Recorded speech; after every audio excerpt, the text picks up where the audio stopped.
football is now 4-0 this season after taking down the Baylor Bears in Waco. Number 10 volleyball swept Oklahoma in Norman and looks to continue that win streak this week.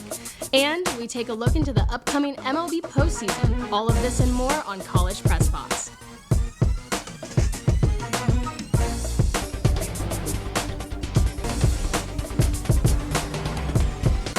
Good evening and welcome to College Press Box. I'm your host, Zach Davis, and she's Chloe Porras. We have a great show for you today. Thanks, Zach. Today's show is brought to you by Cap Metro, Austin's transit system. We connect you to work, school, play, and everywhere in between. Plan your ride to this weekend's game at capmetro.org. Well, Zach, let's just dive right into it. This weekend began the start of football conference play, and our very own Longhorns battled it out in Waco on Saturday, hoping to extend their winning streak to maintain number 3 in the AP poll rankings. During the first drive of the game, Jett Bush sacks Baylor's Sawyer Robertson. What a great way to make an opening statement during this first quarter. And on the next play, Brian Murphy II sacks Baylor again for a loss of 5 yards. The Longhorns' energy is unmatched so early on. And with 5.5 minutes left in the first, Quinn hands off to Jonathan Brooks. Brooks runs for 40 yards and dives into the end zone to score the first points of the game. 7-0 Texas. Here is another angle of that play, and I mean, just look at his speed and determination. Jonathan Brooks was unstoppable. Baylor's QB attempts to run to gain some yards, but sophomore Michael Taft is not letting that happen. Baylor has to kick a 23-yard field goal in response, which barely makes it, and now the game is 7-3 Texas. Quinn escapes the pressure from Baylor's defense, running for 29 yards to score his 3rd rushing touchdown of the season. He has a total of 9 touchdowns this year and is proving to everyone why he is a Heisman contender. Here's that play at a different angle, and look at him go. Who knew that Quinn had that speed in him? This brings the game to 14-3, Longhorns still in the lead. 7.5 left in the second, Xavier Worthy lobs it to Jatavion Sanders, who makes a diving catch for a first down. Next play, CJ Baxter runs it in to make the game 21-3. And look at this one-handed catch by Jonathan Brooks. He runs it for 18 yards and tumbles into another first down. Next play, Quinn ends up handing it off to Brooks again, and he ends up scoring to make the game 28-3. Quinn finds Sanders in the third quarter, and he tries to push farther and gains a first down for Texas. Texas ends up settling with a field goal by Bert Auburn, and the score is now 31-3 after this play. 9 minutes left in the third quarter, and boom, an interception by senior Jalen Ford. It feels as if nothing can stop the Longhorns at this point in the game. Quinn finds Worthy, completes the pass, and Worthy breaks through this 3-man coverage to score the touchdown.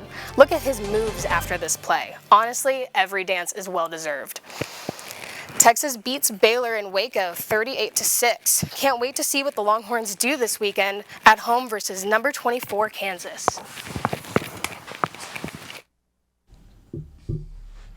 Our very own Jason Conander and Justin Gooseman were there for the matchup. Let's send it to more on the game.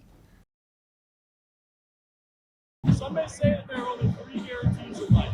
That, Texas is a big game. Well, on this Saturday night, only 2 of those are guarantees. Texas won the big game, beating Baylor in front of a sold-out McLean Stadium, 38-6. Texas football came into the mousetrap of McLean Stadium doing anything but feeding into the rat poison.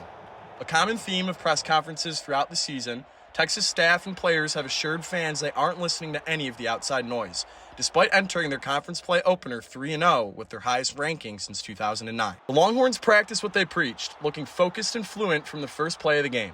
Texas looked balanced, with quarterback Quinn Ewers' progression becoming even further evident with nearly 300 yards through the air, even adding a 29-yard touchdown run, the longest run of his career. Ewers, who reportedly lost 20 pounds this offseason, was quick to pump the brakes on any speculation that slimming down helped him in the speed department. Ewers wasn't the only gunslinger in burnt orange on Saturday, as wide receiver Xavier Worthy connected with Jatavion Sanders for a 35-yard catch in the second quarter. or the second completed pass in as many attempts this season. Texas outdid Baylor in every aspect of the game, totaling 500 yards of offense, breaking through for 6 sacks, and a third-quarter red zone interception by Jalen Ford that served as a cherry on top. For Texas head coach Steve Sarkisian, this season's 4-0 start has been a long time coming. We have a bunch of guys in that locker room that endured 5-7 a couple years ago that came into this stadium and lost a really tough ball game. And so I wanted to make sure that we appreciate these wins. You know, going on the road in a hostile environment at night, blackout game, and our guys just showed such great composure. Up until this point this season, it had been the usual suspects for Texas: Quinn Ewers, Xavier Worthy, Adonai Mitchell, and those three played good games in their own right. But tonight it was really the killer bees for Texas. Jonathan Brooks, C.J. Baxter, Jet Bush, and Vernon Broughton brought the boom and gave Texas a big win in front of a sold-out crowd. That's it for us tonight, TSTV Sports. I'm Jason Conander. Have a great night. Joining us now to talk Longhorn football is our college football analyst, Tommy Yarrish. Tommy, welcome to the show. Zach, appreciate you having me, man. So, Texas has looked to be a second-half team so far in the season, coming back from Alabama and pulling ahead late against Wyoming. What was different in the Baylor game, and what caused the Longhorns to bulldoze through Waco? Well, Zach, the difference was Texas didn't wait until the second half to score 21 points in a quarter. Against Rice and Wyoming, the Longhorns scored 3 touchdowns in the third quarter, and against Alabama, they did the same in the fourth quarter. But on Saturday in Waco, the Longhorns were able to explode on the scoreboard in the second quarter after not being able to get off to a fast start in any of the other 3 previous games. So the Longhorns finally were able to head to the half with a comfortable lead, as opposed to having to fight off early mistakes in order to grow a lead in the second half. If you want to compete for a championship, you want to be able to show that you can compete in all 4 quarters, right? And with the Longhorns having scored 21 points in a quarter in all 4 of their games so far, they've done just that. And being able to do it early in the game was the difference maker to take Baylor's confidence away in the game early and ultimately hold the Bears scoreless in the second half. Quinn, 100%. Quinn Ewers is yet to throw an interception as well, as the offense has been rolling.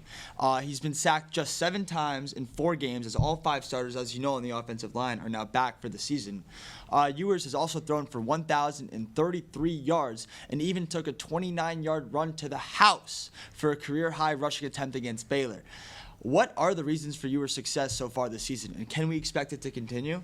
Well, I think the biggest part of Ewers' success so far is his own growth. He took ownership and needing to do better by getting in better shape, sharpening up his game. At times last year, he made too many off-balance throws, made some bad reads, and didn't really have the best footwork.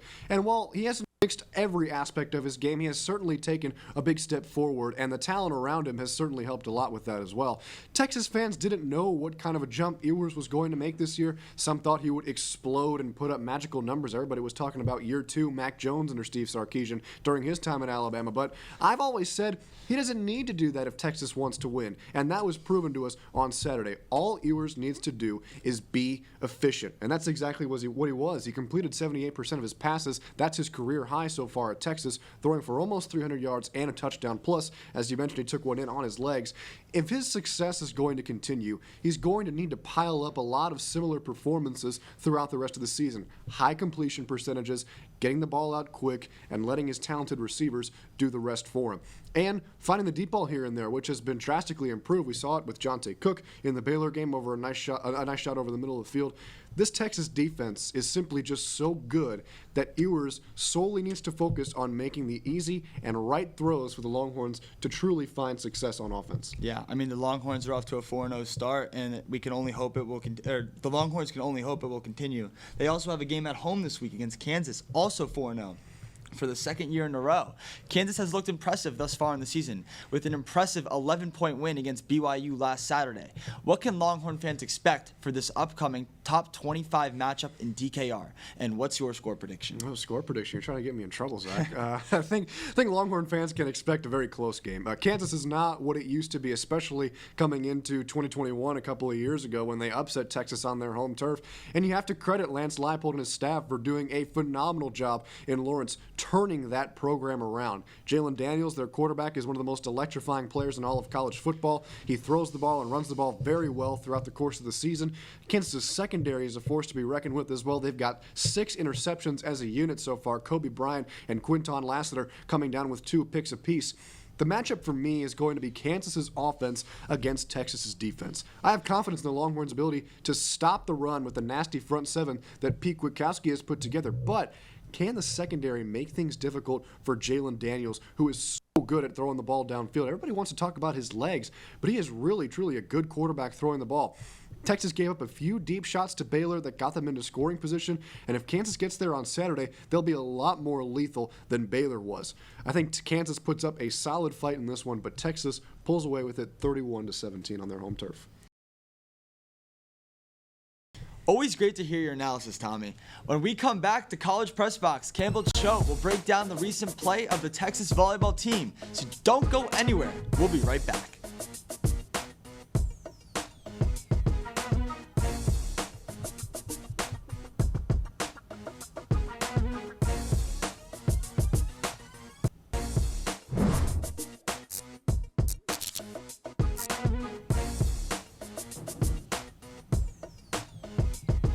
Welcome back to College Press Box. Now joining us is our volleyball analyst, Campbell Choate. Thanks for having me. So, Texas swept Oklahoma this past week. What do you think Texas did in order to play so well against OU? Well, coming off some tough losses to Stanford and Washington State, we are starting to see this team mesh better. It's clear they're communicating better on the court, and errors in high-pressure situations are decreasing. Plays are being set up better, and swings are becoming more consistent. When it came to defense, Emma Halter had 2 great games. Now as the starting libero for the Longhorns, Halter said that she's been working to become a big presence in the back row, which she definitely accomplished. Halter was consistently where she needed to be on the court to cover line shots and shots placed in the back corners. With 10 digs in each game, Halter's passes were just off the net enough each time for freshman setter Ella Swindle to set up plays. The Longhorns also improved when it came to reading opposing blocks. Mixing up shots was crucial in pulling out 2 straight sweeps. Both Devin Kahawai and Bella Bergmark did a great job of reading the block and adapting to tips or roll shots to fight for the point. Particularly in the first game against OU, both the first and third set were extremely close, and both players came in clutch when it came to staying alive on the court. Another improvement from previous games came from Madison Skinner. A change from last season to this season for Skinner is that she's now playing all 6 rotations. Skinner's back row performance has improved tremendously, and her back row attack has become crucial for the Longhorns' offense. Skinner led with kills in both games with 19 on Friday and 11 on Saturday. It is so impressive that Skinner is playing all around this season. But tell me, do you see any weaknesses in our team right now that they're still trying to work out? Yeah, while we saw a lot of improvement from earlier in the season, the Longhorn defense is still struggling to cover some spots on the court. There is a reoccurring issue of cross-court shots coming from opposing teams not being covered, and this was no different against OU. Whether it's miscommunication or not reading sets properly, not being in the right spot has cost Texas many points, especially when they need a side out. This is the same when it comes to tip coverage. Another issue that has persisted over the past 2 games has been serve errors. While somewhat minuscule and fixable, these points add up late into sets, particularly in Game 1 against OU. Other than these factors, we are still watching Texas adjust through the lineup and throughout games. It's still early in the season, but with conference play starting, Texas has to find the rhythm so they can go on longer point runs that we've seen in previous seasons. I totally agree that service errors do need to be cleaned up. And once that happens, I bet that the Longhorns will start to find their rhythm. But before that does happen, what does Texas have to do in order to continue their win streak? Yeah, going into their series against BYU at home this week, Ella Swindle will continue to be a huge impact on whether or not a swing becomes a kill. At 6'3", Swindle has a higher point of contact than many other setters in the conference. If she continues to move on the court as well as she did against OU, her quick sets to Asia O'Neal will continue to win points and be just over opposing blocks. Swindle also did a great job of using her float serve to target weak spots on the court, as well as to change up the speed of the game. Speaking of O'Neal, she did a great job of reading sets to block OU swings, with a total of 5 blocks in Saturday's game. Like I said earlier, mixing up shots was crucial to get a lead over OU, and O'Neal had the perfect mix of tips and swings to challenge the OU defense. As for Texas defense, Krista Barnes and Emma Halter have dominated the back row. Both make sure to protect Skinner's area on the back row during serve receive, and this change has helped limit balls from hitting the floor. If this coverage continues, the mix of Skinner's back row attack and Barnes and Halter covering seams, Texas defense will become impenetrable. Other than that, communication and consistency is what will really put Texas over other Big 12 teams. We saw it in the national championship game, and we are slowly starting to see it again. But when Texas communicates through reading serves and swings, they're at their peak. This team plays best when they communicate, and as the season is heating up, I think this will only increase. As for consistency, clean passes, sets, and swings will bring back those long point runs back for Texas. And hopefully we'll see them rise up in the rankings soon.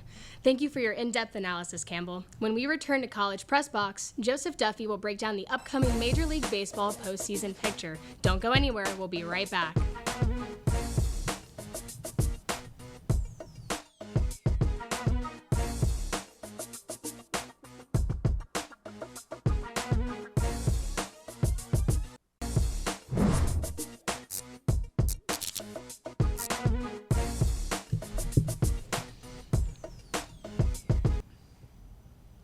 Welcome back to College Press Box. Now joining us to talk about some Major League Baseball is Joseph Duffey. Joe, welcome to the show. Thank you for having me, Zach. The 2023 MLB season is primed for a fantastic finish as we are in for the final week of what has been one of the best MLB seasons of all time. So far, we've seen some explosive offenses, giant leaps from young teams, and disappointing seasons from squads with some of the highest payrolls. So let's start with the AL Central. This division has been relatively uncompetitive for the past 2 months, and let's just say that the young Cleveland Guardians of 2022 made history so much so that they refused to pull any punches in the 2023 season. Literally. The signature moment from AL Central this season was when Jose Ramirez punched Tim Anderson with the mean right hook, much to the surprise of MLB fans around the world. But let's give the division champ their credit. This past Friday, the Minnesota Twins clinched their 9th AL Central Division title against the LA Angels, their 3rd in the past 5 years. Some may discredit this team's success because of how weak their division has been, but it cannot be understated how impactful the trade acquisition of Pablo Lopez was to this starting rotation that already has a top 3 ERA performer in Sonny Gray. The Twins look to snap an 18-game postseason losing streak that has lasted since 2004 and will be a wild-card host team with the 3rd best division champ record. Now moving on to the division that is the most exciting in the league right now, the AL West, which has caught many by surprise mainly because of one Texas Rangers, who aim to snap a 6-year playoff drought led by future Hall of Fame manager Bruce Bochy. So the Texas Rangers have the 3rd-ranked offense in the game with spectacular play from Marcus Semien and the man who would likely be the AL MVP if it was not for a certain guy that plays for the Halos. Having a career season, Corey Seager is cashing in on an AL batting title, but speaking of the Halos, the LA Angels have once again had a disappointing season. But Shohei Ohtani will likely be the AL MVP after having another historic season.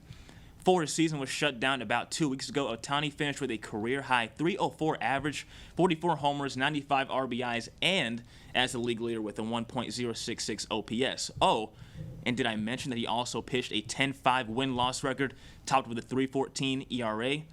Also in the West, the Mariners look to head back to the playoffs for back-to-back years after the snapping of their 21-year playoff drought last season. However, Seattle has been going cold at possibly the worst time of the season, getting swept by the Rangers on the road and swept in 3 of their last 5 series. But who can forget last season's champions and who are on their quest to repeat?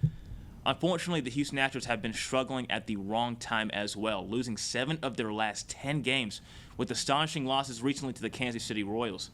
But like always, you cannot count this team out until the last pitch has been thrown in the ballgame.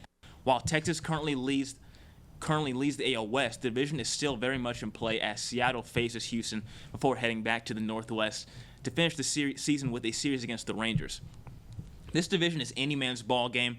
Moving on to the AL East. What a season it has been for the most successful division in baseball history. The Blue Bloods and the Yankees and the Red Sox, of course, historic franchises, are going to finish at the very bottom, while the top 3 teams like the Blue Jays will vie for a playoff spot. Toronto looks to clinch a wild-card spot after an embarrassing playoff meltdown against Seattle just last season. A roller coaster of a season has provided spectacular seasons from shortstop Bo Bichette and the number 1 pitching ERA of the season. The Jays control their destiny if they want to clinch playoffs, but they will definitely be in better position than last season with their spectacular starting pitching. The Tampa Bay Rays have once again been stellar and worked their usual starting pitching magic, which has been top 5 all season. Even with a multitude of controversy, like the loss of ace Shane McClanahan and the administrative leave of star shortstop Wander Franco, The Rays clinched their 5th consecutive playoff berth. And finally, the Young Guns, the Baltimore Orioles, ahead of schedule, have been a top 3 team in baseball and currently lead the AL East. Spearheaded by young catcher Adley Rutschman, the Orioles' starting pitching has been top 10 with a solid bullpen, with possibly the best back end in the game with Yennier Cano and closer Felix Bautista. Baltimore has officially clinched a playoff berth for the first time since 2016, and what a journey it has been just for them to get back to the postseason after some dark days of rebuilding. And the scary thing is that their farm is still thriving. Now, flipping over to the National League West, what a disappointing year it has been for the San Diego Padres. With the 3rd highest payroll in the league, San Diego would miserably fall short of expectations, with acquisitions like Xander Bogaerts joining a team that fell short in the 2022 NLCS. However, the Arizona Diamondbacks joined a hectic NL wildcard race after a surprising start to the season led by Zach Gallen and Corbin Carroll. Arizona has slowly fallen back to earth, but can still sneak into the NL wildcard spot. However, the winner of the NL West, the LA Dodgers, once again were very dominant in 2023. Freddie Freeman has done Freddie Freeman things with a 200-hit season while hitting .330, but Freeman himself is being overshadowed by Mookie Betts, who has put on a campaign for the ages with already 105 RBIs. Mookie Betts has set the record for most ribbies from the leadoff spot in MLB history. Betts, hitting around .310, also has 39 homers and is in the thick of the NL MVP race. The NL Central, on the other hand, has not been that attractive for baseball fans, but that won't dismiss the surprising teams that have been showcased in that division this season. Since the debut of phenom Elly De La Cruz, the Cincinnati Reds have had a solid bullpen with struggling starting pitching. With a slight winning record, they joined an amazing wild card race with a divisional rival in the Chicago Cubs. Now, the Cubs, second in the NL Central, have been the home of the Cody Bellinger Renaissance, where the former NL MVP seems to have found his mojo back, slashing at .305 and 95 RBIs. However, the Milwaukee Brewers have already clinched a playoff berth and are likely on their way to a division title.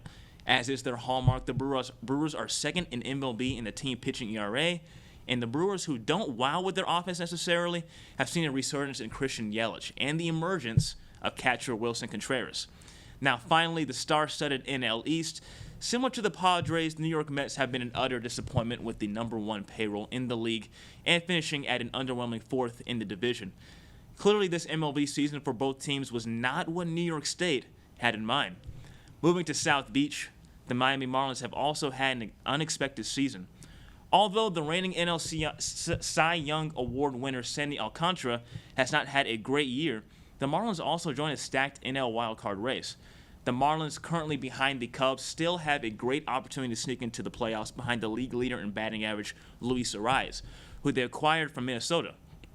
But how can we not talk about this MLB season without mentioning Ronald Acuna and the Atlanta Braves?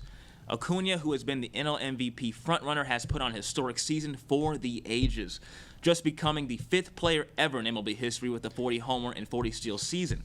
Acuna is hitting .336 with 40 jacks, 101 RBIs, and 68 stolen bases.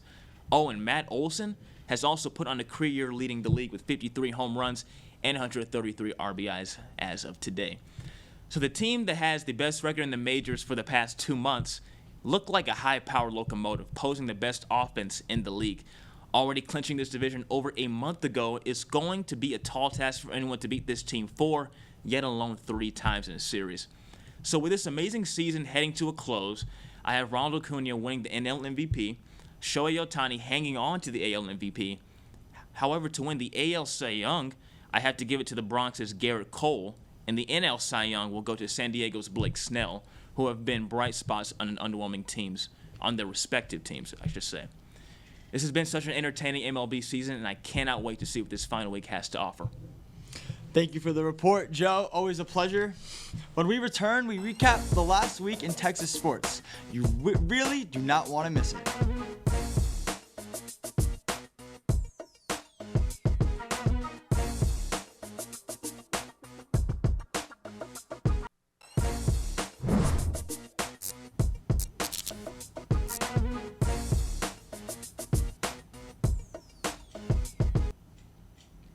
Welcome back to College Press Box. Let's take a look at some of the headlines regarding Longhorn athletes. Texas men's swimming coach Eddie Reese plans to retire after next summer's Olympic trials. Reese started his career at Texas in 1977, and during his 46-year career, he has won 15 national championships for the Longhorns, along with 44 straight combined Southwest and Big-12 conference championships. He will be leaving Texas with some big shoes to fill. Texas women's softball started their campaign with a doubleheader beatdown, routing St. Mary's University 15-0 and winning by a larger amount later that day against McLennan Community College 26-1. Longhorn softball looks to continue their momentum at home against the University of Texas at San Antonio next Wednesday, October 4th at 7:30. And Texas soccer suffered a heartbreaking loss on Thursday to number 25 Texas Tech. Trinity Briers scored her 11th goal this season for the Longhorns, but it looked like the game was going to end in a tie with a score of 1-1 until Texas Tech's Hannah Anderson headed a ball that rolled into the goal with only 1 second left on the clock. The final score was 1-2. Let's take a look at this week's ahead in Longhorn sports. On Thursday, the boys are playing soccer against West Virginia on Longhorn Network, and as well as volleyball against BYU. On Friday, volleyball against BYU, also on Longhorn Network at 7 p.m. And Saturday, closing out the week, number 3 Texas takes on Kansas, ranked 24th, just hopping into the rankings in DKR at 2:30 p.m. on ABC. And that'll wrap things up for this week's episode of College Press Box. Make sure to tune in to our other shows this week, including College Crossfire on Wednesday and 1-0 Sports on Friday. Thank you to our analysts, everyone in Master Control, our executive producer, Jason Conander, and everyone else at TSTV. I'm Chloe Porras. He's Zach Davis. Thank you for joining us, and have a good night.